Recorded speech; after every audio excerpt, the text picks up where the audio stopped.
नमस्कार दोस्तों, वीर तेजाजी क्लासेस कनवाणी में आप सभी का स्वागत है। हम विद्युत धारा वाला लेसन पढ़ रहे थे। विद्युत धारा के अंदर हमने श्रेणी क्रम संयोजन तक अध्ययन कर लिया था। उससे पहले हमने ओम का नियम पढ़ा था।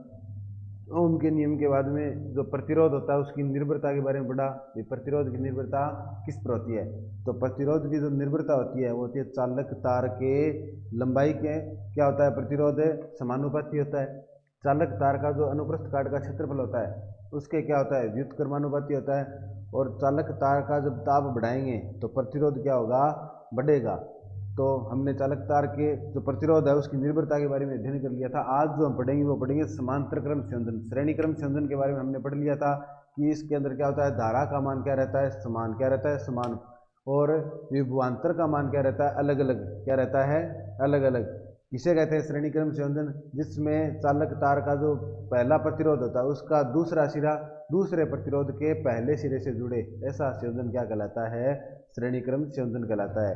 हमने पढ़ा था कि इसके अंदर जो कुल तुल्य प्रतिरोध हमें प्राप्त होता है वो सबसे बड़ा प्रतिरोध होता है उससे भी क्या होता है, ज़्यादा प्राप्त होता है। इस प्रकार के संयोजन के अंदर विद्युत धारा का मान क्या हो जाता है, परिपथ में कम हो जाता है और प्रतिरोध का मान क्या होता है, बढ़ता है।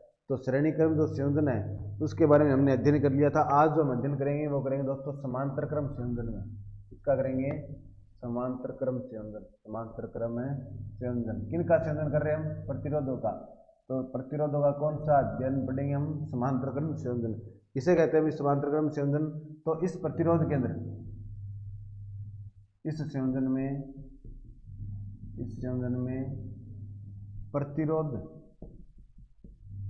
प्रतिरोध का मान क्या होता है दोस्तों, अलग अलग होता है, अलग अलग होता है। तथा धारा का मान भी क्या होता है, अलग अलग। धारा का मान भी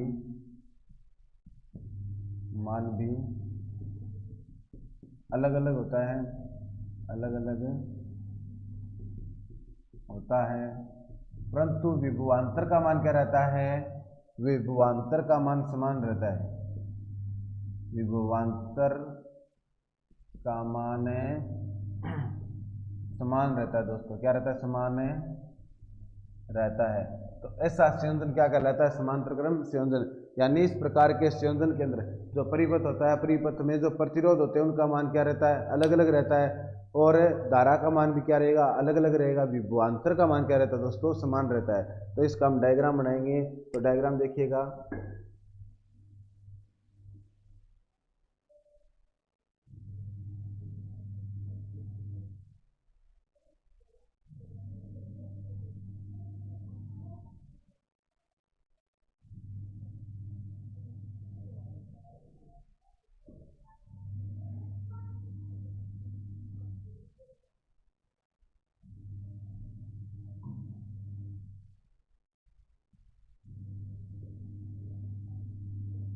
ये इस प्रकार का क्या होगा, प्रतिरोध। अब देखिएगा, इस तार का ये सिरा और इस तार का ये सिरा, दोनों जगह प्रतिरोधों के जो तार है वो क्या हो रहे हैं, मिल रहे हैं ना। तो यहाँ का जो विभवांतर और यहाँ का विभवांतर, दोनों का विभवांतर का मान क्या रहेगा, समान रहेगा। विभवांतर का मान क्या रहता है दोस्तों, समान रहता है। और क्योंकि तीनों तार एक ही किनारे पे क्या हो रहे हैं, जुड़ रहे हैं। धारा का मान क्या रहेगा, अलग अलग क्या रहेगा, अलग अलग I1 I2 और I3। प्रतिरोध का मान भी दोस्तों क्या रहता है, अलग अलग R1 R2 और R3। तो ऐसा संयोजन जिसमें विभवांतर का मान क्या रहे, समान रहे, धारा का मान क्या रहे, अलग अलग, विभवांतर का प्रतिरोध का मान भी दोस्तों क्या रहे, अलग अलग। तो ऐसा संयोजन क्या कहलाता है, समांतर क्रम संयोजन कहलाता है। तो इस प्रकार के संयोजन के अंदर जो कुल तुल्य प्रतिरोध हमें प्राप्त होता है वो तुल्य प्रतिरोध होता है। परिपथ के अंदर लगा हुआ जो सबसे कम प्रतिरोध है उससे भी क्या होता है, कम है प्राप्त होता है। तो हम लिख लेते हैं, या आप डायग्राम बना सकते हो, डायग्राम बना लीजिए, लिख लीजिए। आप इसका स्क्रीनशॉट ले सकते हैं। तो नेक्स्ट हम क्या पढ़ेंगे, नेक्स्ट हम इसके बारे में लिखेंगे।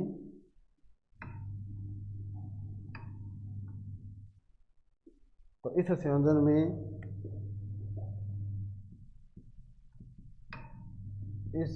में तुल्य तुल्य या कुल प्रतिरोध, प्रतिरोध परिपथ में लगे, परिपथ में लगे सबसे कम प्रतिरोध, कम प्रतिरोध से भी कम प्राप्त होता है, कम प्राप्त होता है अर्थात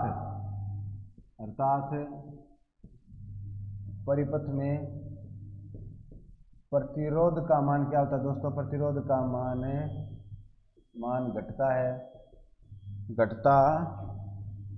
है जिससे विद्युत धारा के मान में क्या होती है दोस्तों? वृद्धि। विद्युत धारा के मान में वृद्धि होती है। क्या होती है? वृद्धि होती है। तो देखिएगा जो समांतर क्रम संयोजन होता है उसमें जो प्रतिरोध होते हैं, तो प्रतिरोध होते हैं उनका मान तो घटेगा और धारा के मान में क्या होगी? वृद्धि। तो इसी प्रकार का संयोजन हमारे घरेलू जो परिपथ होते हैं, हमारे घरेलू परिपथ में कौन सा संयोजन किया जाता है दोस्तों? समांतर क्रम संयोजन। तो हमारे घरेलू परिपथ में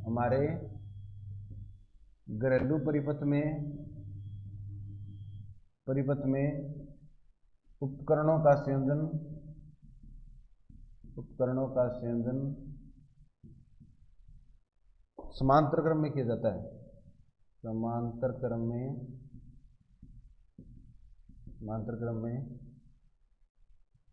किया जाता है। तो हमारे घरों में कौन से संयोजन का उपयोग होता है दोस्तों? समांतर क्रम में होता है। यहाँ तक किसी कोई दिक्कत? अब हम इसका क्या करेंगे? सूत्र व्युत्पत्ति करेंगे। तो आप ये लिख सकते हो, अब हम इसका सूत्र व्युत्पत्ति करेंगे।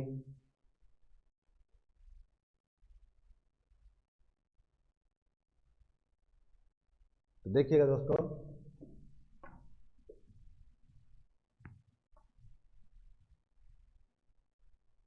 तो हम इसका कुल प्रतिरोध का सूत्र व्युत्पत्ति करेंगे।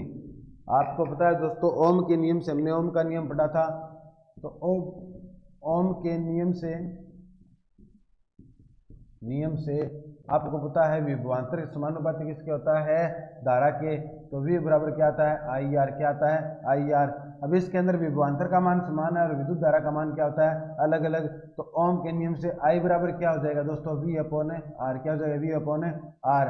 तो I1 बराबर क्या हो जाएगा? I1 बराबर विभवांतर का मान तो क्या है? समान है, तो V अपॉन R1। I2 बराबर क्या होगा? V upon R2। और I3 बराबर क्या हो जाएगा? V upon R3। हमें प्राप्त क्या करना है? दोस्तों, हमें प्राप्त करना है तुल्य प्रतिरोध। क्या प्राप्त करना है? तुल्य प्रतिरोध। तो देखिएगा, ओम के नियम से ये तो हम जानते ही हैं। अब हम तुल्य प्रतिरोध प्राप्त करेंगे।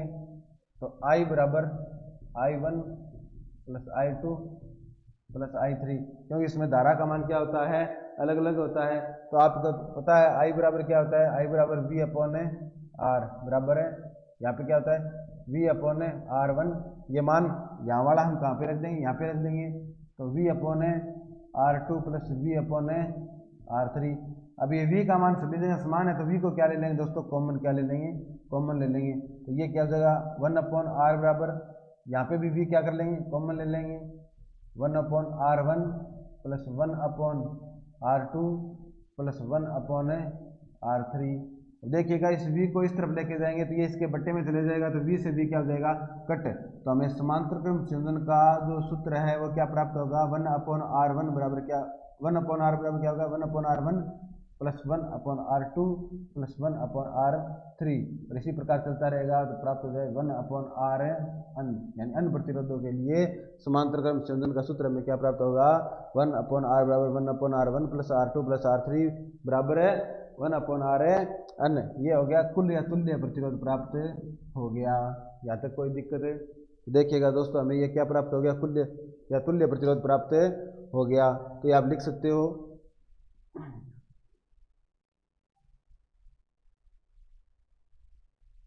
तो देखिएगा, नेक्स्ट हम लिखेंगे कि प्रतिरोधों का जो व्युत्क्रम होता है, यानी उल्टा, क्या कहलाता है? चालकता। क्या कहलाता है दोस्तों? चालकता। तो हम चालकता के बारे में जानेंगे। चालकता, तो चालकता किसे कहते हैं भाई?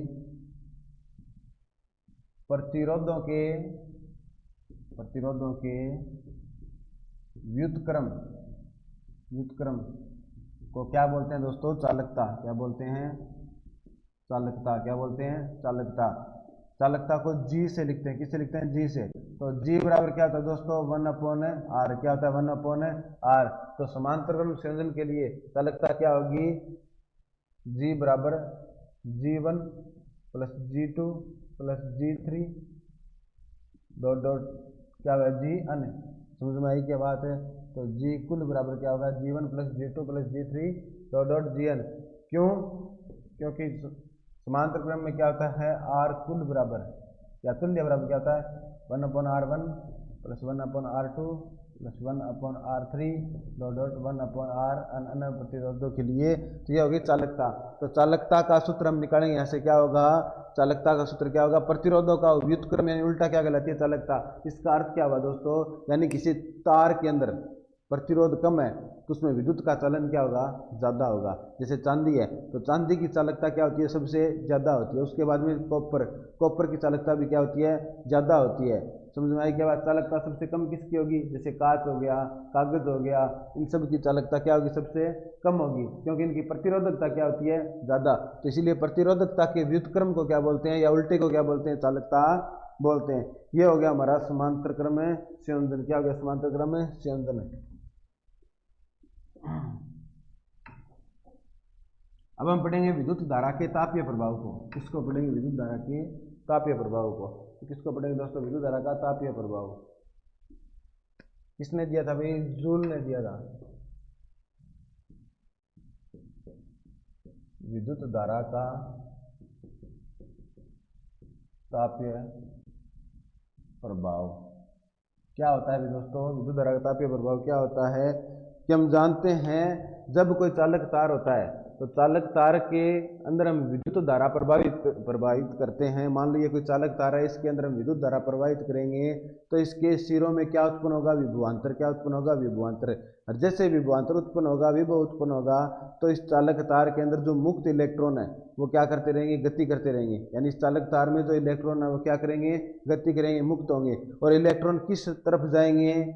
धनावेश की तरफ। किस तरफ जाएंगे? धनावेश की तरफ। तो जब चालक तार के अंदर विद्युत धारा प्रवाहित की जाती है तो इनके सिरों के मध्य क्या उत्पन्न होता है? विभवांतर। क्या उत्पन्न होता है? विभवांतर। तो विभवांतर क्या करेगा कि इलेक्ट्रॉनों को मुक्त करेगा। मुक्त इलेक्ट्रॉन किस तरफ गति करेंगे? धनावेश की तरफ गति करेंगे। और धनावेश की तरफ गति करेंगे तो वहां से इलेक्ट्रॉन क्या करेंगे? धनावेश से क्या करेंगे? फिर टक्कर यानी उत्सर्जित होते जाएंगे। तो धनावेश इकट्ठा होगा, ज्यादा इकट्ठा होने से वो धनावेश क्या होता जाएगा? गर्म होता जाएगा, जिससे तार क्या हो जाएगा? गर्म। क्या हो जाएगा? गर्म। इसे क्या बोलते हैं? विद्युत धारा का तापीय प्रभाव बोलते हैं। यानी बैटरी से या सेल से इलेक्ट्रॉन ऊर्जा पाते जाएंगे और ऊर्जा पाते ही क्या हो जाएंगे? गर्म। क्या हो जाएंगे? गर्म। समझ में आई क्या बात है? तो विद्युत धारा का तापीय प्रभाव का अर्थ क्या होता है? विद्युत धारा का तापीय प्रभाव का अर्थ होता है कि जब हम किसी चालक तार में हम जानते हैं कि विद्युत धारा बहती है तो चालक तार क्या हो जाता है? गर्म। यानी जिस तार के अंदर करंट बहती है वो तार क्या हो जाएगा? गर्म हो जाएगा। तो कारण क्या है इसका कि जब चालक तार के अंदर विद्युत धारा बहती है तो उसके सिरों के मध्य में क्या उत्पन्न होता है? विभवांतर। सिरों पर क्या उत्पन्न होता है? विभवांतर। विभवांतर उत्पन्न होने से जो मुक्त इलेक्ट्रॉन है वो गति करते हैं और किसकी तरफ करते हैं? धनावेश की तरफ गति करते हैं। तो धन आयनों से बार बार गति करेंगे और करने से क्या होंगे? वहां पे टकराएंगे। और जब इलेक्ट्रॉन धनावेशों से या धन आयनों से टकराएंगे, टकराने क्या उत्पन्न होगी? ऊर्जा। क्या उत्पन्न होगी? ऊर्जा। वो कौन सी ऊर्जा होगी? ऊष्मीय ऊर्जा। कौन सी ऊर्जा उत्पन्न होगी? ऊष्मीय ऊर्जा, जिससे क्या उत्पन्न होगा? ताप। इसीलिए इसे बोलते हैं विद्युत धारा का तापीय प्रभाव। आपने पता होगा अपने घरों में भी तार होते हैं, एक होता है प्लस वाला और एक होता है माइनस वाला। दोनों तारों को जब आप एक दूसरे से मिलाते हैं तो क्या उत्पन्न होती है? चिंगारी। तो वो तार भी क्या होते हैं? गर्म होते हैं। इसे क्या बोलते हैं? विद्युत धारा का तापीय प्रभाव।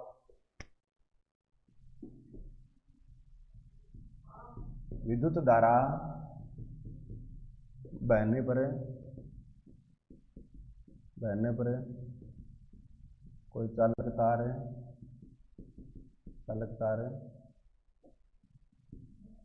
गर्म होता है। क्योंकि जब किसी चालक तार में विद्युत धारा प्रवाहित की जाती है की जाती है तो तार के सिरों पर विभवांतर उत्पन्न होता है। क्या उत्पन्न होता है दोस्तों? विभवांतर उत्पन्न होता है, जिससे विभवांतर उत्पन्न होगा। तो विभवांतर उत्पन्न होगा तो उसके जो मुक्त इलेक्ट्रॉन है, जिससे चालक तार के मुक्त इलेक्ट्रॉन धनावेश की तरफ गति करते हैं। धनावेश की तरफ क्या करते हैं? गति करते हैं। तो धनावेश की तरफ क्या करते हैं? गति करते हैं। और अपनी गति के दौरान ये इलेक्ट्रॉन है, अपनी गति के दौरान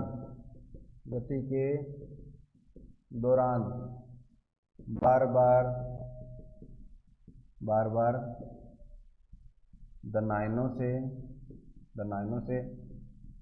टकराते हैं, जिसके कारण ऊष्मा उत्पन्न होती है। वह तार क्या हो जाता है? अभी गर्म हो जाता है। वह तार क्या होता है? गर्म होता है। जब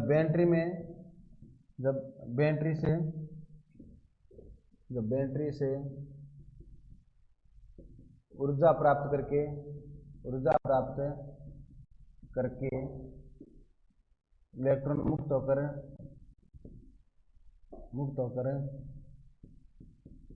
गति करके धनायनों से टकराते हैं।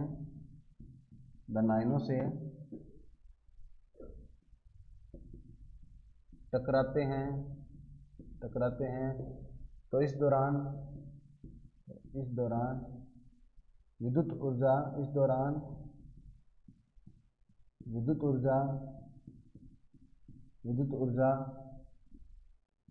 तापीय या फिर उष्मीय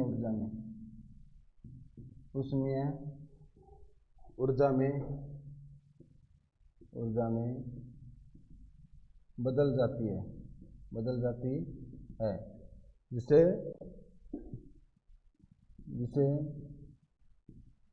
विद्युत धारा का क्या बोलते हैं? तापीय प्रभाव। विद्युत धारा का तापीय प्रभाव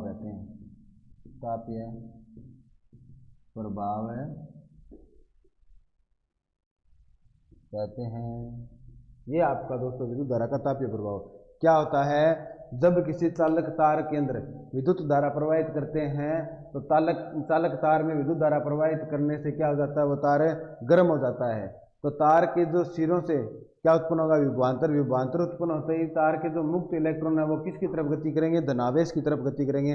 और धनावेश की तरफ गति करने से वो क्या होंगे? धनावेश से टकराएंगे, और टकराने से क्या उत्पन्न होगी? ऊर्जा उत्पन्न होगी। तो वो तार क्या होगा? गर्म होगा, और गर्म होगा, इसीलिए विद्युत ऊर्जा वो किस में बदल रही है? उष्मीय ऊर्जा में या तापीय ऊर्जा में बदल रही है। इसीलिए इसे बोलते हैं विद्युत धारा का तापीय प्रभाव या उष्मीय प्रभाव। और इसी प्रभाव पर अपने घरों में उपकरण होते हैं जो काम करते हैं, जैसे विद्युत इस्त्री यानी विद्युत प्रेस हो गया, विद्युत हीटर हो गया, टोस्टर हो गया। ये सभी किस पर कार्य करते हैं? विद्युत धारा के तापीय प्रभाव पर काम करते हैं। तो ये है दोस्तों अपना विद्युत धारा का तापीय प्रभाव, आप लिख सकते हो। आगे हम इसका क्या करेंगे? सूत्र व्युत्पन्न करेंगे। देखिएगा, अब हम इसका क्या करेंगे? सूत्र व्युत्पन्न करेंगे।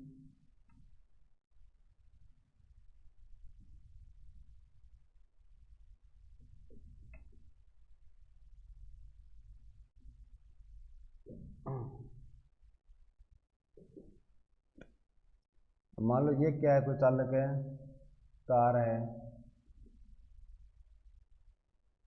ये इसके सिरे हैं, दोनों सिरे हैं, जिनको किससे जोड़ दिया? अभी बैटरी से जोड़ दिया।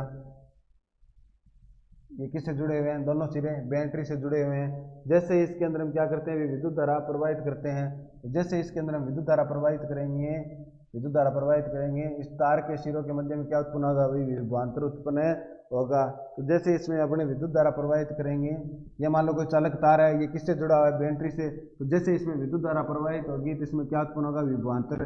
और विभवांतर उत्पन्न होने से जो इसके इलेक्ट्रॉन है वो किसकी तरफ गति करेंगे, धन सिरे की तरफ गति करेंगे। तो इलेक्ट्रॉन मुक्त होकर के ऊर्जा पा करके धन सिरे की तरफ जब गति करेंगे तो आपस में टकराएंगे, और टकराने से क्या उत्पन्न होगी, उष्मा। क्या उत्पन्न होगी, उष्मा। और इसी उष्मा के कारण इसको क्या बोलते हैं, विद्युत धारा का उष्मीय प्रभाव या तापीय प्रभाव।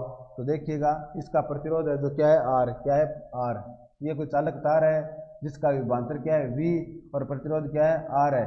तो इसमें आवेश को अनंत से विद्युत क्षेत्र में लाने के लिए क्या करना पड़ेगा, कार्य। क्या करना पड़ेगा, कार्य। तो देखिएगा,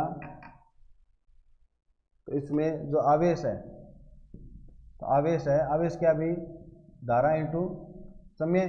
तो कोई क्यू आवेश है, क्यू आवेश को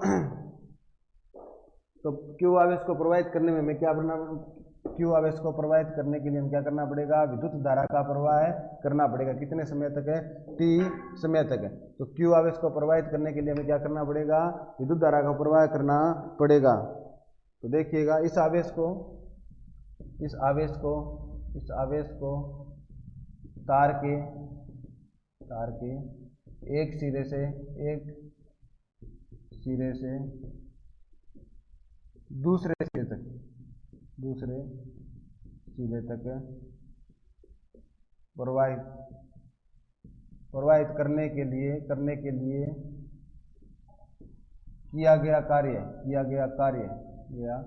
कार्य क्या होगा भाई, कार्य बराबर क्या होता है, कार्य बराबर W बराबर वी क्यू। क्या होता है, वी क्यू। यानी हमें क्या करना पड़ेगा, विभवांतर चाहिए किसी आवेश को एक स्थान से दूसरे स्थान तक लाने के लिए। क्या चाहिए हमें, विभवांतर। क्या चाहिए, विभवांतर। हमने पढ़ा था विभवांतर क्या होता है, विद्युत क्षेत्र के अंदर किसी आवेश को एक स्थान से दूसरे स्थान तक ले जाने के लिए जो कार्य करना पड़ता है वो क्या होता है, विभवांतर। और विभव क्या होता है, अनंत से आवेश को विद्युत क्षेत्र में लाने के लिए जो काम करना पड़ता है वो क्या होता है, विभव होता है। तो ये हो गया W बराबर है वी क्यू। W बराबर क्या हो गया, वी क्यू। आपको पता है Q बराबर यहाँ पे क्या है, Q बराबर, तो आवेश बराबर क्या होता है, I इंटू टी, है ना, ऊपर ये समीकरण नंबर 1। तो ये मान अपने यहाँ पर रखेंगे।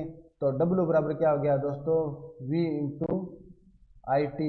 यह मान Q की जगह रख दिया। तो W बराबर क्या हो गया, V इंटू आई टी। ये समीकरण नंबर अपनी क्या बन गई, 2। क्या बन गई, 2। हम क्या पढ़ रहे हैं भाई, विद्युत धारा का तापीय प्रभाव। तो W बराबर क्या हो गया, V इंटू आई टी। आप सभी को पता है ओम के नियम से, तो V बराबर क्या होता है, आई आर। यहाँ पे देखिएगा ओम के नियम से क्या होता है, ओम के नियम से V बराबर क्या होता है दोस्तों, आई आर। क्या होता है, आई आर।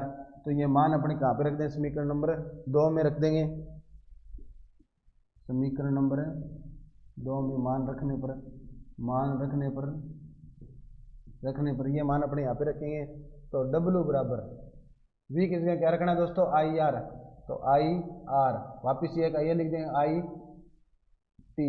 अब देखिएगा जहाँ पर कोई निशान नहीं होता वहाँ पर किसका निशान होता है, गुणे का।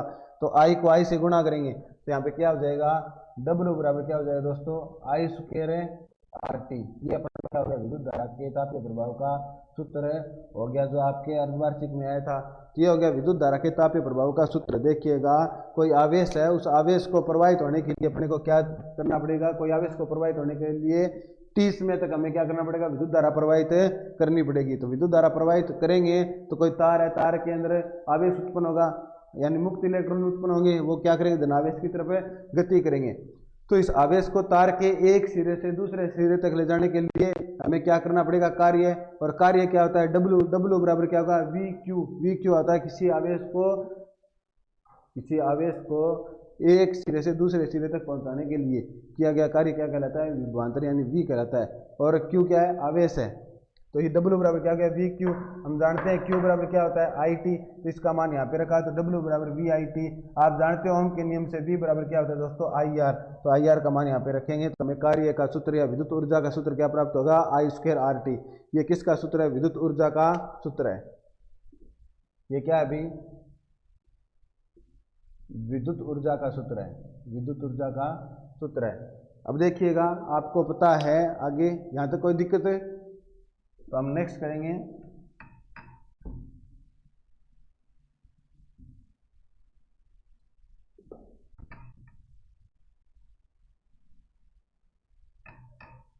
तो हमें सूत्र क्या प्राप्त हुआ, W बराबर I स्क्वायर RT, ये हमें सूत्र प्राप्त हुआ। आप जानते हो फिर ओम के नियम से, ये ओम भाई साहब बहुत याद आ रहे हैं भाई। ओम के नियम से, ओम का नियम क्या मोस्ट इंपॉर्टेंट है, क्या होता है भाई, I बराबर क्या होता है दोस्तों, I बराबर होता है V अपॉन R, क्या होता है V अपॉन R। इसका मान समीकरण 4 में रखेंगे, तो समीकरण 4 में रखने पर तो इसका मान यहाँ पे रखेंगे, तो W बराबर I है ना, I बराबर V अपॉन R होता है, तो I स्क्वायर बराबर क्या होगा, V square upon R square into RT। अब ये R से ये R क्या हो जाएगा, कट हो जाएगा, तो W बराबर क्या प्राप्त होगा हमें, V square upon R into T। ये भी किसका मात्रक है भाई, ये भी किसका सूत्र है, विद्युत ऊर्जा का सूत्र है, किसका सूत्र है, विद्युत ऊर्जा का सूत्र है, V square upon R into T। यहाँ तक किसी कोई दिक्कत है। अब विद्युत ऊर्जा का मात्रक क्या होता है दोस्तों, अब W कार्य ना, आप जानते हो कार्य बराबर क्या होती है, ऊर्जा, कार्य बराबर क्या होती है, ऊर्जा, यानी W बराबर क्या होता है, H, W बराबर क्या होता है, H। तो H बराबर जो W का सूत्र होगा वही किसका होगा, H का होगा। H को क्या बोलते हैं यहाँ पे, ऊर्जा क्या बोलते हैं, ऊर्जा, कौन सी ऊर्जा, विद्युत ऊष्मा ऊर्जा, विद्युत ऊष्मा, इसको क्या बोलते हैं, विद्युत ऊष्मा, यानी विद्युत के द्वारा कौन सी ऊर्जा उत्पन्न हुई, ऊष्मीय ऊर्जा, तो हीट एनर्जी बोलते हैं इसको। तो H बराबर भी क्या होगा अपने को, H बराबर भी ये सारे मान प्राप्त होंगे, I स्क्वायर RT, और क्या प्राप्त हुआ था, V square upon R into T प्राप्त हुआ ना, और अपने को क्या प्राप्त हुआ, VIT।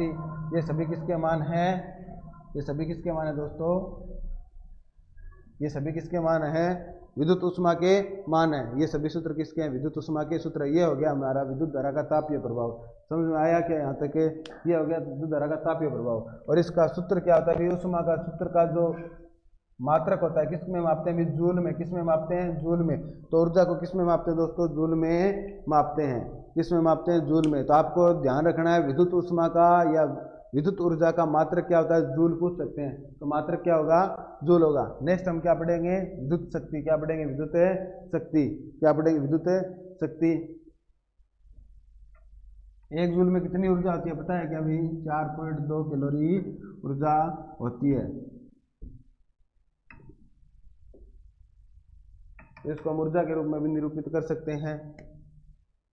तो H बराबर क्या होता है, W बटा 4.2 कैलोरी ऊर्जा, 4.2 कैलोरी ऊर्जा होती है।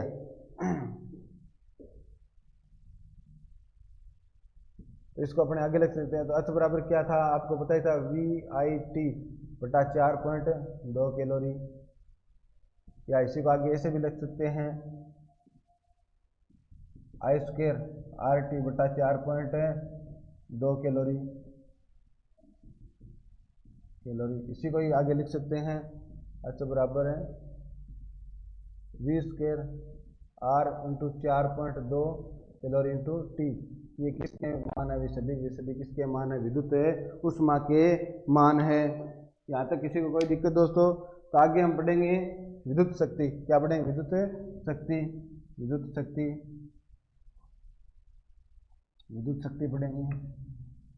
तो नेक्स्ट जो हमारा टॉपिक रहेगा वो कौन सा रहेगा, विद्युत शक्ति। और उसके बाद में हम क्या करेंगे, कुछ न्यूमेरिकल करेंगे। तो विद्युत शक्ति, विद्युत धारा के तापीय प्रभाव का उपयोग क्या होता है अभी, विद्युत धारा के तापीय प्रभाव का उपयोग हम पढ़ेंगे। विद्युत धारा के तापीय प्रभाव के उपयोग, विद्युत धारा के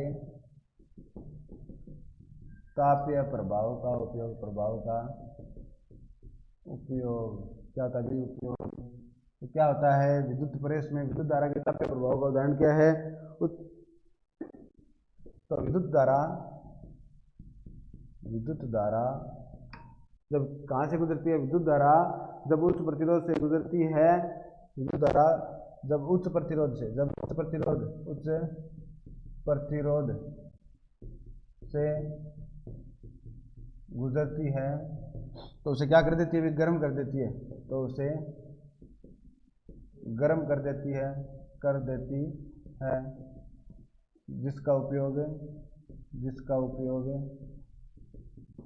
केतली, जो चाय वाली केतली आती है ना, लाइट वाली केतली, उसमें करते हैं। किस में करते हैं भी, जिसका उपयोग केतली में करते हैं। और किस में करते हैं भी, विद्युत हीटर में करते हैं। विद्युत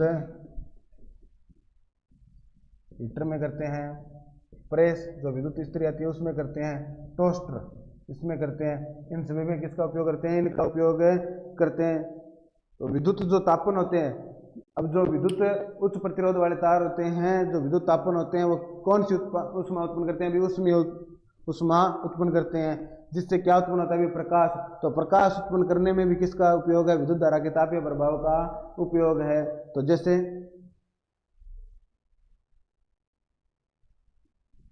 तो 2 नंबर उपयोग कर लिख लेते हैं अपने, किसका उपयोग करते हैं? विद्युत जो तापन होता है, विद्युत तापन का उपयोग है, तापन का उपयोग है प्रकाश उत्पन्न करने में भी किया जाता है। जैसे विद्युत बल्ब होता है, जो विद्युत बल्ब में टंगस्टन धातु के तंतु का उपयोग करते हैं, भी तंतु का उपयोग करते हैं, जिसका टंगस्टन का उपयोग करते हैं, जिसका जो गलनांक होता है, गलनांक क्या होता है? ये गलनांक उच्च होता है, कितना होता है? अभी गलनांक कितना होता है? 3380 डिग्री सेंटीग्रेड, यानी इतने डिग्री सेंटीग्रेड ताप पर ये क्या होता है? जलता है। 3380 डिग्री सेंटीग्रेड गलनांक होता है गलनांक है, उससे होता है कितना होता है? 3380 डिग्री सेंटीग्रेड होता है।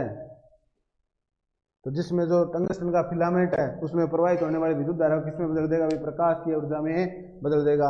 नेक्स्ट इसका एक उपयोग करते हैं विद्युत फ्यूज बनाने में। किसमें बनाने में करते हैं? विद्युत फ्यूज बनाने में भी इसका उपयोग होता है विद्युत धारा के तापीय प्रभाव का। तो नेक्स्ट है विद्युत फ्यूज बनाने में,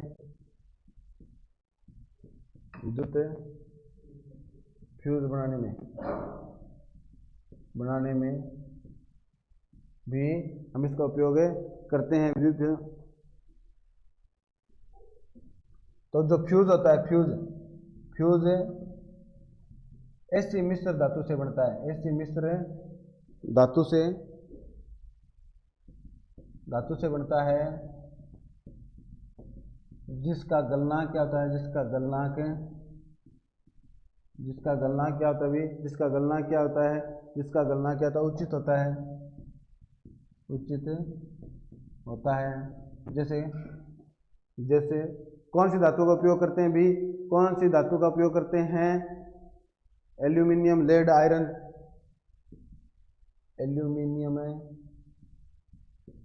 लेड, आयरन, इन धातुओं का उपयोग किसमें करते हैं? विद्युत फ्यूज बनाने में,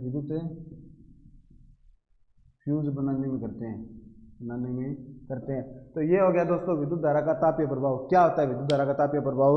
जब किसी चालक तार के अंदर विद्युत धारा प्रवाहित करते हैं तो तार क्या हो जाता है? गर्म हो जाता है, यानी विद्युत ऊर्जा किसमें बदल रही है? उष्मीय ऊर्जा में बदल रही है। इसे क्या बोलते हैं? विद्युत धारा का तापीय प्रभाव। अब इसका उपयोग किसमें किया जाता है? इसका उपयोग किसमें किया जाता है? अपने घरों में उपकरण होते हैं ना, जो विद्युत इस्त्री यानी प्रेस, हीटर, टोस्टर और जो हेयर स्ट्रेट कराने वाला स्ट्रेटनर होता है, इन सभी में किसका उपयोग किया जाता है?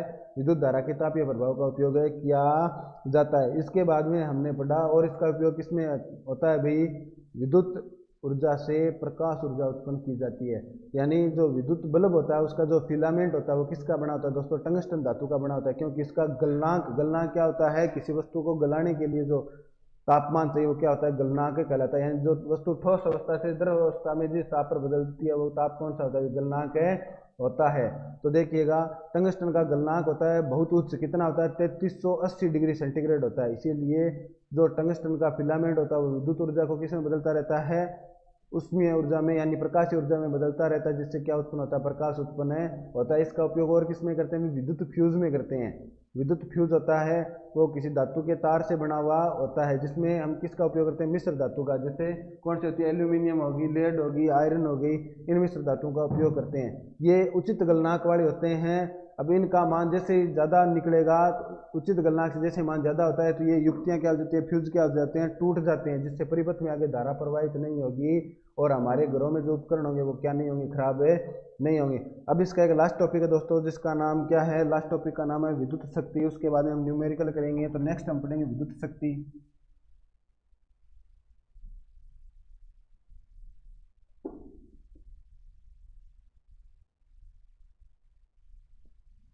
दोस्तों क्लास कैसी लग रही है आगे से आगे शेयर कीजिएगा। विद्युत शक्ति,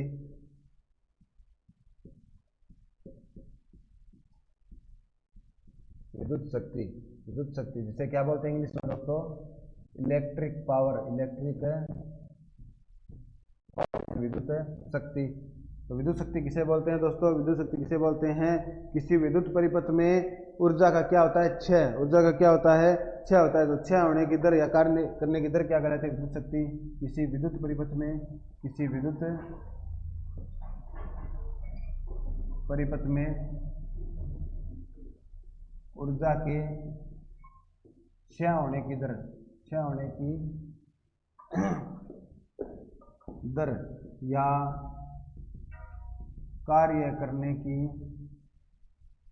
दर विद्युत शक्ति कहलाती है, विद्युत शक्ति कहलाती है।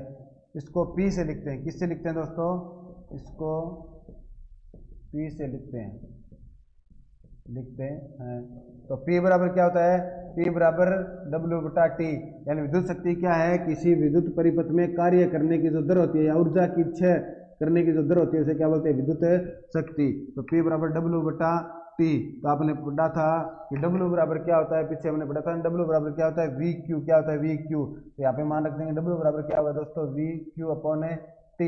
और आपको पता है दोस्तों, हमने पढ़ा था कि Q बराबर क्या होता है, IT। क्या होता है, IT। कब पढ़ा था, विद्युत धारा के तापीय प्रभाव में। तो Q बराबर क्या होता है दोस्तों, IT। क्या होता है, IT। तो इसका मान यहाँ पे रख देंगे। तो P बराबर Q की जगह वो मान रखेंगे तो क्या हो जाएगा, V/IT/T। तो T से T क्या हो जाएगा दोस्तों, कैंसिल। क्या हो जाएगा, कैंसिल। तो क्या बचा, VI। और आपको पता है V बराबर क्या होता है, ओम के नियम से V बराबर क्या होता है, IR। किसके नियम से भाई, ओम नियम से, ओम नियम से। तो V बराबर क्या होता है दोस्तों, IR। ये मान अपने यहाँ पे V की जगह रखेंगे तो क्या आएगा, P बराबर IR और I। तो I और I से क्या हो गया, I को I से गुणा करेंगे स्क्वायर हो जाएगा। तो P बराबर क्या मानेगा, I²R। ये किसका सूत्र हो गया दोस्तों, विद्युत शक्ति का। किसका सूत्र हो गया दोस्तों, विद्युत शक्ति का सूत्र हो गया। तो विद्युत शक्ति का सूत्र क्या होता है, P बराबर I²R। P बराबर I²R। आपको पता है ओम के नियम से ही आगे, ये ओम का नियम बहुत काम में आने वाला है अभी अपने को। तो ओम के नियम से नेक्स्ट क्या होता है, ओम के नियम से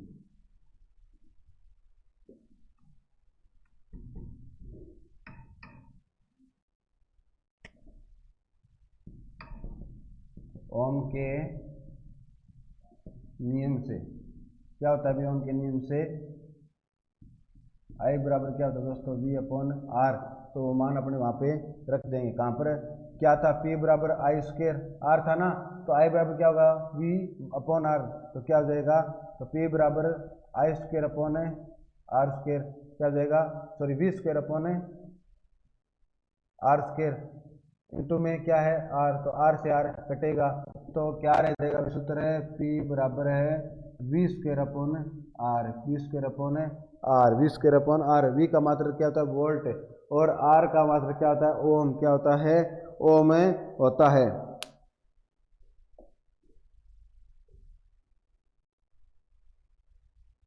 ये हो गया अपना सूत्र, देख सकते हो दोस्तों। यहाँ तक कोई दिक्कत, ये हो गया विद्युत, ये कौन सा सूत्र हो गया, विद्युत शक्ति का सूत्र। विद्युत शक्ति का और सूत्र कौन सा होता है, P बराबर है I²R। कौन सा होता है, P बराबर I²R। और कौन सा होता है, P बराबर है VI। कौन सा होता है, P बराबर है VI। ये विद्युत शक्ति के तीनों क्या हो गए दोस्तों, सूत्र हो गए। तीनों क्या हो गए, सूत्र हो गए। और P बराबर क्या होता है, W/T। यानी ये चार सूत्र कौन से हो गए, विद्युत शक्ति के सूत्र, ये चारों हो गए। अब विद्युत शक्ति का मात्रक क्या होता है, अभी किस में मापते हैं, जैसे विद्युत ऊर्जा को किस में मापते हैं दोस्तों, जूल में। तो विद्युत शक्ति को किस में मापते हैं, वाट में। किस में मापते हैं, वाट में। किस में मापते हैं, वाट में। तो विद्युत शक्ति को किसमें मापते हैं दोस्तों? वाट में मापते हैं। तो इसका मात्रक क्या होता है? तो विद्युत शक्ति का मात्रक, तो मात्रक क्या होता है दोस्तों? मात्रक क्या होता है? वाट। क्या होता है? वाट। तो आगे अपने 1 वाट की परिभाषा पढ़ेंगे। अभी 1 वाट की क्या परिभाषा होती है?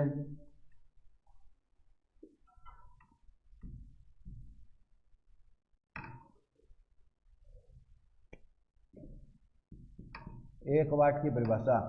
तो 1 वाट यानी विद्युत शक्ति का मात्रक है, तो 1 वाट बराबर क्या होता है? W बटा T, यानी जूल बटा सेकंड। जब 1 सेकंड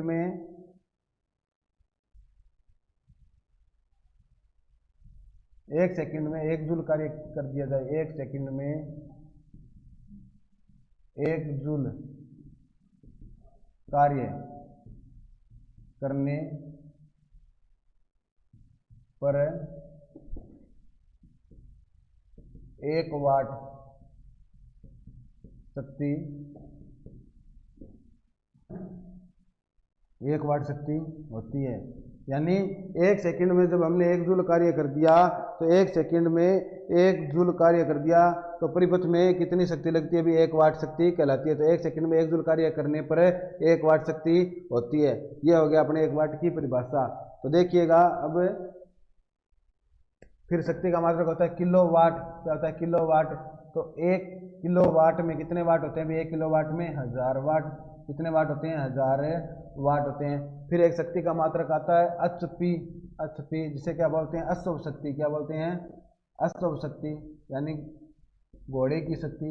तो अश्व शक्ति यानी HP। तो 1 HP बराबर होता है 746 वाट। क्या होता है? 746 वाट। तो 1 HP बराबर क्या होता है? 746 वाट। ये मान याद करके जाना भी एग्जाम में पूछ सकता है कि 1 किलोवाट बराबर कितने वाट होते हैं? भी 1000 वाट। 1 अश्व शक्ति या 1 HP बराबर कितने होते हैं? भी 746 वाट। अपने खेतों में जो मोटर लगी होती है ना पानी वाली, वो तो उसका मान होता है HP में। मान लो 7 HP की है, 10 HP की है, 10 HP की मोटर होगी तो उसके अंदर कितने वाट होंगे? 10 HP की मोटर के अंदर कितने वाट होंगे? कितने वाट हो सकते हैं अभी बताइएगा? 7460 वाट होगी। समझ में आई क्या बात है? तो 10 HP की मोटर में कितने वाट होंगे? 7460 वाट होंगे। तो ये हो गई दोस्तों अपनी विद्युत शक्ति। कौन सी होगी? विद्युत शक्ति। अपने घरों में जो शक्ति होती है विद्युत शक्ति यानी विद्युत ऊर्जा, उसका मान कितना होता है? तो घरेलू परिपथ में, घरेलू परिपथ में 220 वाट की विद्युत ऊर्जा आती है। अभी वोल्टेज कितनी होती है? 220 वोल्टेज होती है, वोल्ट की विद्युत सप्लाई होती है। समझ में आया क्या बात है? 220 वाट की विद्युत सप्लाई होती है। ये हो गई दोस्तों अपनी विद्युत शक्ति। अपने घरों के अंदर जो विद्युत व्यय होता है उसको किस में मापते हैं? अभी यूनिट में मापते हैं। किस में मापते हैं? यूनिट में। या किस में मापते हैं? किलोवाट घंटा में। किस में मापते हैं? किलोवाट घंटा में। तो देखिएगा किलोवाट घंटा, एक यहाँ पे मान अपने याद रख देते हैं, किलोवाट घंटा, जिसको बोलते हैं KWH, किलोवाट घंटा। घंटा किसे कहते हैं भी? किलोवाट घंटा। घरों और कारखानों, घर होते हैं, कारखाने होते हैं, उद्योग होते हैं, उनमें जो विद्युत ऊर्जा का व्यय होता है, तो विद्युत ऊर्जा जो व्यय होती है उसको किस में मापते हैं भी? किलोवाट घंटा में मापते हैं। या फिर इसको बोलते हैं 1 यूनिट। क्या बोलते हैं? 1 यूनिट। क्या बोलते हैं? 1 यूनिट बोलते हैं, या 1 BTU। इस 1 BTU board of trade unit बोलते हैं इसको क्या बोलते हैं? इसका अन्य नाम है BTU। इसी को बोलते हैं बोर्ड ऑफ ट्रेड यूनिट। इसको क्या बोलते हैं? Board of trade unit. Board of trade unit. अपने बोलते हैं ना, आज की यूनिट लाइट बढ़ गई, आज की यूनिट लाइट बढ़ गई, यानी करंट विद्युत धारा का खपत हो चुका है। तो इसकी परिभाषा क्या होती है? 1 किलोवाट या 1 यूनिट, इसको यूनिट भी बोलते हैं। तो 1 किलोवाट 1 किलोवाट घंटा, 1 किलोवाट घंटा अथवा 1 यूनिट। 1 यूनिट विद्युत ऊर्जा की वह मात्रा होती है, विद्युत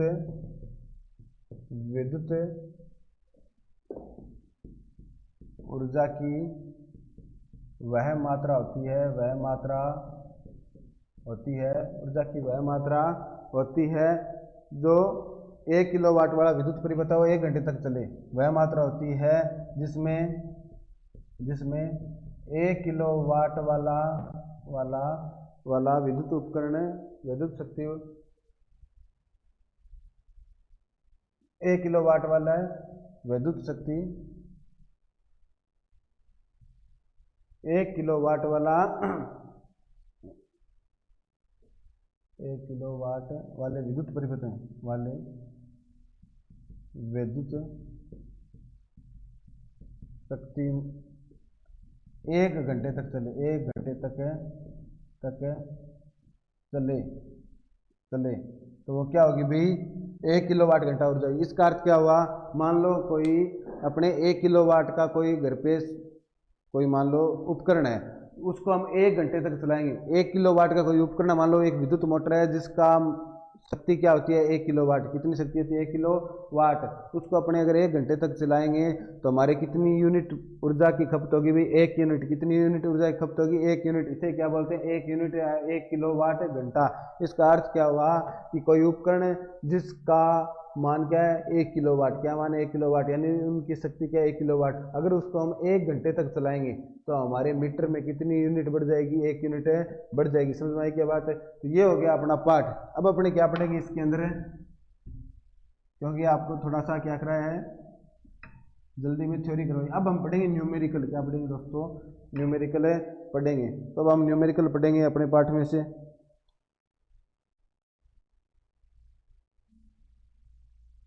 जैसे कि मान लो एक न्यूमेरिकल अपना, एक न्यूमेरिकल है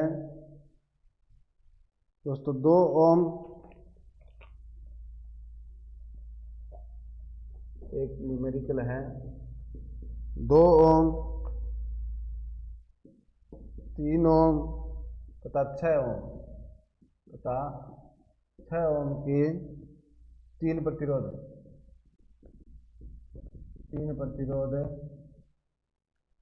को किस प्रकार जोड़े,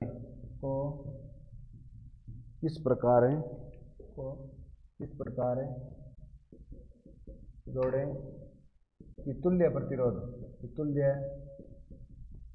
प्रतिरोध कितना प्राप्त हो दोस्तों। 1 नंबर दे रखा है 4 ओम और 2 नंबर दे रखा है 1 ओम। आपको एक तो मैंने समांतर क्रम और संयोजन क्रम में बताया था कि जो कुल प्रतिरोध होता है उससे भी बड़ा प्रतिरोध प्राप्त होगा। किसमें, समांतर क्रम श्रेणी क्रम संयोजन में। और जो कुल प्रतिरोध होता है उसमें जो सबसे छोटा प्रतिरोध 2 है ना, सबसे छोटा प्रतिरोध कौन सा है, 2 प्रतिरोध है। तो इससे भी कम प्रतिरोध प्राप्त होगा कौन से में, समांतर क्रम में। तो सबसे पहले तो हमें कम प्रतिरोध वाला, ये 2 नंबर वाला करते हैं। ये हमें कौन सा प्रतिरोध प्राप्त करना है, 1 ओम। तो सबसे पहले 1 ओम का प्रतिरोध प्राप्त करने के लिए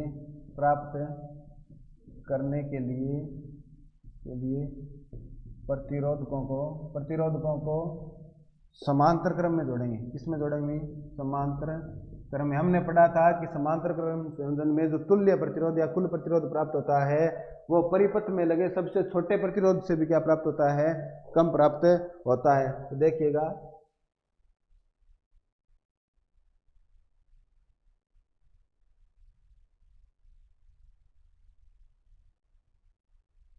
ये मान लो अपने क्या कर दिया, तीनों प्रतिरोधों का संयोजन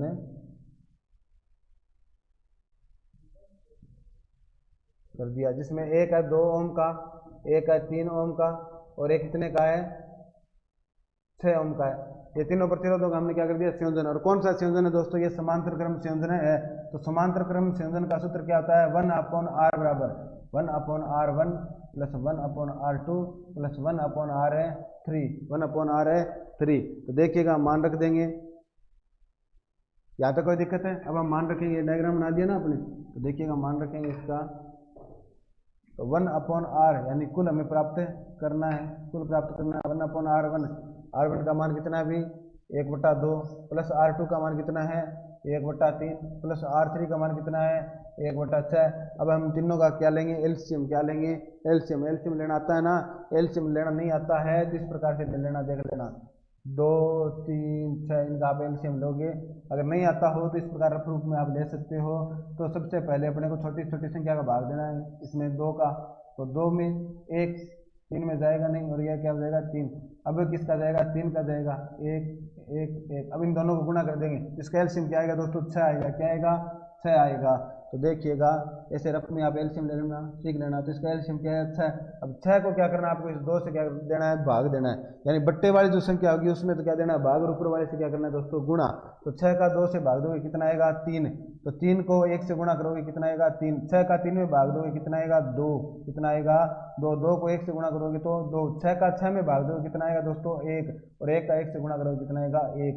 ये कितना हो गया 3 + 2 + 1, यानी 3 + 2 5, 5 + 1 6। तो अपना मान क्या आ गया 6 बटा में 6। 6 का 6 में भाग दिया तो अपना कितना मान आया 1 ओम। कितना मान आया 1 ओम। कितना मान आया 1 ओम। तो 1 बटा आर कुल, तो कितना मान आया दोस्तों 1 ओम में प्राप्त हुआ। तो देखिएगा 1 ओम प्राप्त करने के लिए हमें कौन से संयोजन में जोड़ना पड़ेगा भाई। 1 ओम प्राप्त करने के लिए हमें समांतर क्रम में जोड़ना पड़ेगा, समांतर क्रम में जोड़ना पड़ेगा। समझ में आई क्या बात है। यहाँ तक कोई दिक्कत है एक बार देख सकते हो आप दोस्तों। 1 ओम प्रतिरोध प्राप्त करने के लिए हमें किस में जोड़ना पड़ेगा, समांतर क्रम संयोजन में जोड़ना पड़ेगा।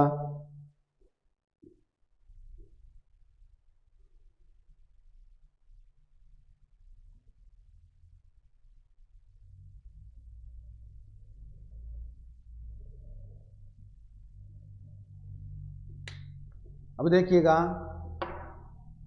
ये तो हो गया 2 नंबर वाला।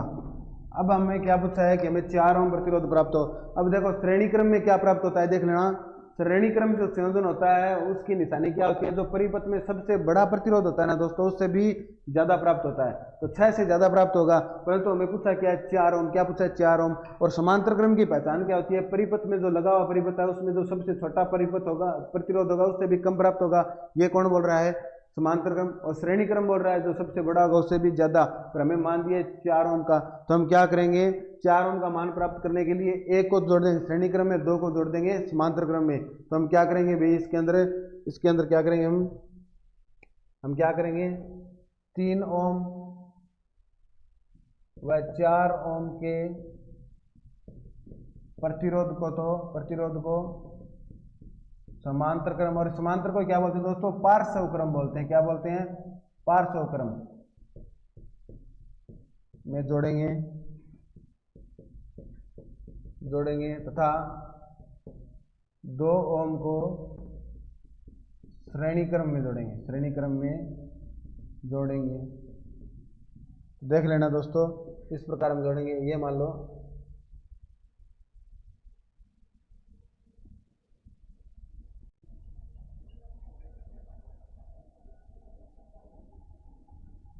ये हो गया अपना, यहाँ पे तो हो गया 4 ओम 6 ओम 2 ओम। तो ये तो है दोस्तों श्रेणी क्रम में, ये इन दोनों की क्या है दोस्तों श्रेणी क्रम में है। और ये जो ऊपर वाली है ये किसके क्रम में है भाई, ये किसके क्रम में है समांतर क्रम में, ये श्रेणी क्रम में। तो सबसे पहले अपने को क्या ज्ञात करना है समांतर क्रम का ज्ञात करना है। सबसे पहले अपने ज्ञात करेंगे समांतर क्रम का।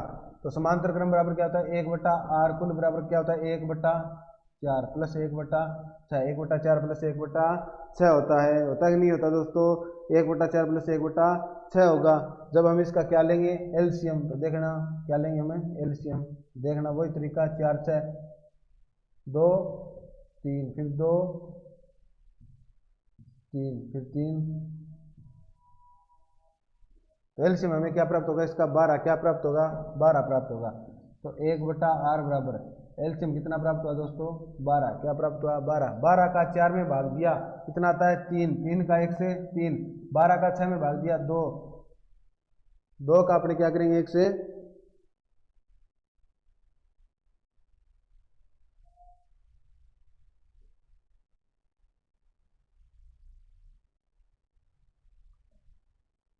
2।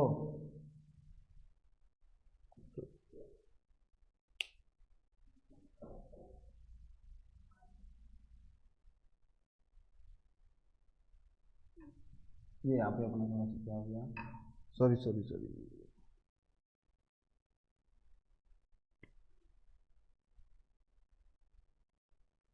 6 और 4 का हम एलसीएम लेंगे तो क्या आएगा अपने को 6 प्राप्त होगा।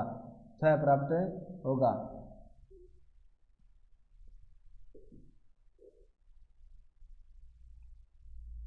सॉरी ये 3 ओम, यहाँ पे प्रतिरोध है 3 ओम, कितना है अभी 3 ओम, हमने गलत मान रख लिया दोस्तों, 3 ओम है, 3 ओम, तभी तो मैं सोच रहा था उत्तर से कैसे आ रहा है। यहाँ पे 3 ओम प्रतिरोध है, 3 ओम है, तो 1/3 प्लस 1/6, हमारे यहाँ पे प्रश्न में मान गलत हो गया था, तो इनका हम क्या लेंगे, वापस एलसीएम लेंगे, 3 और 6 का एलसीएम लेंगे, तो सबसे पहले 3 का जाएगा 1 और 3, फिर वापस किसका, सॉरी 2 का जाएगा, 3 और 3, वापस 3 का जाएगा 1 और 1, यानी एलसीएम कितना आया, 3 दूआ 6, कितना आया दोस्तों 6, 6 का 3 में अपने क्या देंगे, भाग, क्या देंगे, भाग तो आएगा 2, क्या आएगा 2 को 1 से गुणा कर देंगे, 6 का 6 में 1 का ऊपर गुणा कर देंगे तो कितना आएगा 1, तो अपना 1/r बराबर कितना उतर आएगा 3/6 अर्थात 1/2, तो r बराबर कितना उतर आएगा दोस्तों 2, कितना आएगा 2, यानी हमारा r बराबर उत्तर कितना आ गया, कुल प्रतिरोध बराबर 2 आ गया, कितना आ गया 2।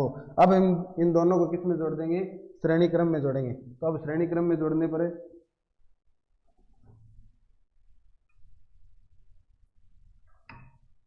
अब श्रेणी क्रम संयोजन में जोड़ेंगे, श्रेणी क्रम में जोड़ने पर तो इन दोनों का कुल कितना प्राप्त हुआ है हमको 2 ओम, कितना प्राप्त हुआ है 2 ओम, तो श्रेणी क्रम में क्या होगा आर डैश बराबर, सॉरी आर बराबर क्या होगा R1 प्लस R2, तो R1 कितना है 2, तो R बराबर R1 कितना है अभी 2, प्लस ये अपना R2 कितना प्राप्त हुआ है 2, तो श्रेणी क्रम बराबर कितना प्राप्त होगा 4 ओम, कितना प्राप्त होगा 4 ओम, ये हो गया अपना सूत्र। वापिस देखना दोस्तों, सबसे पहले अपने को क्या प्राप्त करना है 1 ओम, तो ये तो अपनी निशानी होगी, विपरीत पथ में सबसे छोटा होगा उससे भी कम प्राप्त मान किस संयोजन में होता है, श्रेणी क्रम में, तो आपको सॉरी समांतर क्रम में प्राप्त होता है, तो आपको तीनों को समांतर क्रम में जोड़ देना है। फिर आपको दे रखा है कि हमें 4 ओम प्राप्त करना है, तो देखिएगा श्रेणी क्रम की निशानी होती है, परिपथ में सबसे बड़ा प्रतिरोध होता है उससे भी ज्यादा मान प्राप्त होगा, ये तो होगा श्रेणी क्रम में, और समांतर क्रम में सबसे कम होता है उससे भी कम होगा। अपने को यहाँ पे दोनों ही नहीं दिए हुए, बीच का दिया हुआ है, तो हम क्या करेंगे 2 को तो जोड़ लेंगे समांतर क्रम में और 1 को जोड़ लेंगे श्रेणी क्रम में। सबसे पहले समांतर क्रम वाले का क्या करेंगे, उत्तर निकालेंगे, तो दोनों को जो समांतर क्रम में जोड़ा तो क्या प्राप्त हुआ हमें 2 ओम, अब दोनों को किस में जोड़ देंगे श्रेणी क्रम में, तो हमें कितना मान प्राप्त हो गया 4 ओम में प्राप्त हो गया। नेक्स्ट अपने एक सवाल और कर लेते हैं दोस्तों,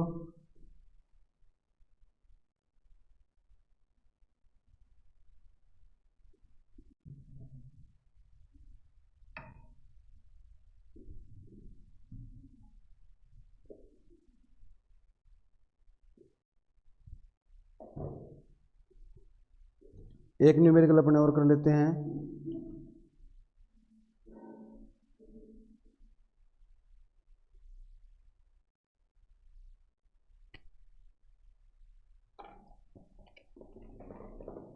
एक न्यूमेरिकल है दोस्तों, ये कह रहा है कि कोई विद्युत मोटर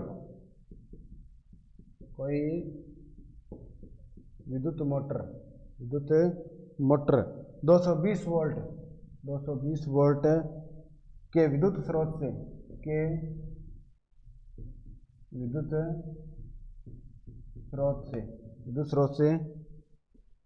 स्रोत से 5 एम्पियर विद्युत धारा ले रही है, 5 एम्पियर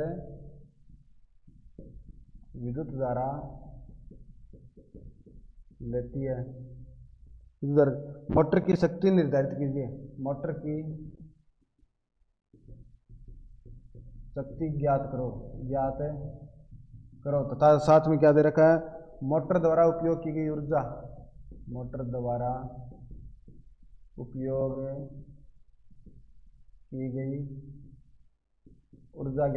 ज्ञात करो। तो आपको पता है दोस्तों हमें दिया क्या है भाई, हमें दिया क्या है दोस्तों, दिया एक तो हमें वोल्टेज दिए, कितनी दिए वोल्टेज 220 वोल्ट, और हमें क्या दिया अभी धारा आई का मान कितना दिया हमें 5 एम्पियर, कितना मान दिया दोस्तों 5 एम्पियर दिया है। ज्ञात क्या करना है, एक तो हमें पी ज्ञात करनी है यानी विद्युत शक्ति ज्ञात करनी है, और समय दिया हमें टी बराबर समय कितना दिया दोस्तों 2 आवर यानी 2 घंटे समय दिया है, और हमें क्या ज्ञात करना है विद्युत ऊर्जा यानी अच्छा हमें क्या करनी है या ज्ञात करनी है। तो देखिएगा ये अपना सूत्र, सबसे पहले आपको सूत्र में लिखना है जो हमें मान दिया होता है ना, वो उसी के आधार पर हमें क्या लगाना होता है, सूत्र लगाना होता है। सबसे पहले इसने पूछा विद्युत शक्ति, तो विद्युत शक्ति के सूत्र कौन कौन से होते हैं अभी आपको मैंने बताए थे ना, VI P बराबर है आई स्क्वायर आर, फिर P बराबर क्या होता है, P बराबर क्या होता है V स्क्वायर आर। ये सभी किसके सूत्र होते हैं, विद्युत शक्ति के। P बराबर एक होता है W बटा T। ये अपने चारों सूत्र किसके हुए, विद्युत शक्ति के। अब इन सभी में से कौन सा सूत्र लग रहा है, पहला वाला लग रहा है ना, P बराबर VI, तो अपने ये मान लगा देते हैं। P बराबर क्या हो गया दोस्तों, VI, तो V का मान क्या है दोस्तों 220, क्या है 220। I का मान क्या है 5 एम्पियर, क्या है दोस्तों 5 एम्पियर। जब इसको गुणा करेंगे तो हमें विद्युत शक्ति कितनी प्राप्त होगी, 1100 वाट। कितनी प्राप्त होगी दोस्तों, 1100 वाट प्राप्त होगी। ये तो होगी अपनी विद्युत शक्ति, ये 1100 वाट प्राप्त होगी। अब अपने को ज्ञात क्या करनी है, विद्युत ऊर्जा। क्या ज्ञात करनी है दोस्तों, विद्युत ऊर्जा। तो विद्युत ऊर्जा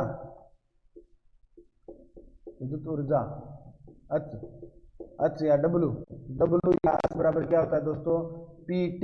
क्या होता है, PT। क्यों होता है, अभी हमने पढ़ा था। अब इसी का भी आपको सूत्र याद होना चाहिए। अब इसका सूत्र भी आपको याद होना चाहिए। इधर अपने लिख लेते हैं ऊर्जा का सूत्र, यानी H का सूत्र या W का सूत्र क्या होता है अभी दोस्तों, VIT। क्या होता है, VIT। और VI को हम क्या बोल रहे हैं यहाँ पे P, तो इसका क्या हो गया PT, होता ही नहीं होता। फिर इसका सूत्र क्या होता है दोस्तों, आई स्क्वायर आर टी, होता ही नहीं होता।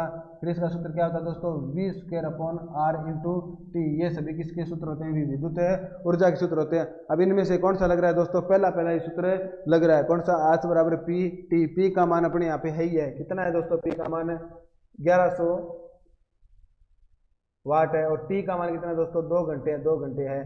तो अपना ऊर्जा का मान कितना प्राप्त हो गया, 2200 वाट आवर, 2200 वाट आवर। अब इसको वाट में बदलेंगे, ऊर्जा को वाट में बदलेंगे तो क्या हो जाएगा, 2.2 वाट ऊर्जा हमें क्या प्राप्त हो जाएगी, 2.2 वाट ऊर्जा प्राप्त, किलोवाट घंटा में बदलेंगे तो ये वाट आवर में, इसको किलोवाट घंटा में बदलेंगे, किलोवाट घंटा में बदलेंगे, 2.2 किलोवाट घंटा अपनी ऊर्जा व्यय होगी। यहाँ तक किसी को कोई दिक्कत दोस्तों, तो आज की क्लास अपनी इतनी रहेगी। हमने क्या पढ़ लिया, विद्युत शक्ति, विद्युत ऊर्जा, ये पूरा लेसन पढ़ लिया। अब हम कल क्या करेंगे, और न्यूमेरिकल इसके ऊपर करेंगे।